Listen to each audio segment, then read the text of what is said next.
सीधा सुन पाते हैं, गृह मंत्री अमित शाह इस वक्त संबोधित कर रहे हैं।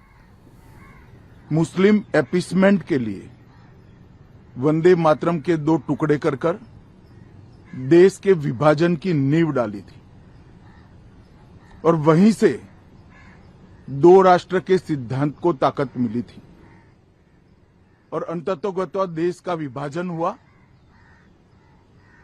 और पाकिस्तान का जन्म हुआ था। आज जब वो ऐतिहासिक गलती को वंदे मातरम के गीत के प्रागट्य के 150वें साल में नरेंद्र मोदी सरकार ने सुधारकर बंकिम बाबू की ये अमर कृति को पूरा गीत गाकर राष्ट्रीय एकात्मता को फिर से एक बार सुदृढ़ करने का प्रयास किया है और सभी सरकारी फंक्शंस में इसको पूर्ण रूपेण गाने का जो निर्णय किया है, वो निर्णय को कानूनी जामा भी पहनाया है। इसकी अवहेलना करने का कांग्रेस ने कल निर्णय किया है। कांग्रेस का ये निर्णय केवल और केवल इनकी घोर तुष्टीकरण की नीति की पुष्टि करता है।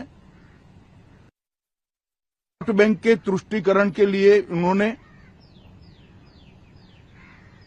स्वर्गीय बंकिम बाबू के इस अमर कृति का न केवल अपमान किया है, वो लाखों शहीदों का भी अपमान किया है जो वंदे मातरम का नारा लगाते लगाते देश की आजादी के लिए फांसी पर चढ़ गए, जिन्होंने कई साल जेल में काटे। आज कांग्रेस पार्टी 1937 का अपनी पार्टी का रिजोल्यूशन मान रही है और पार्लियामेंट के एक्ट को नकार रही है। मुझे तो बड़ा आश्चर्य है, श्री राहुल गांधी की नेतृत्व में कांग्रेस पार्टी फिर एक बार इस देश में तुष्टीकरण की राजनीति को पुरजोश तरीके से आगे बढ़ा रही है। मैं देश की जनता को अपील करना चाहता हूं कि एक बार इस देश ने गलती करी थी वंदे मातरम के 2 टुकड़े होने देने की, और एक गलती के गंभीर परिणाम हमने भुगते हैं। अब देश की जनता एकजुट हो और कांग्रेस पार्टी के इस फैसले के खिलाफ आवाज बुलंद करे कि अब इस देश में तुष्टीकरण की राजनीति नहीं चलेगी। ये आजाद देश है। आजादी के 80 साल के बाद 1937 में जो फैसला कांग्रेस ने किया था, जिसको नरेंद्र मोदी जी ने सुधारा है, उसके सामने का कोई विरोध इस देश की जनता नहीं सहन करेगी।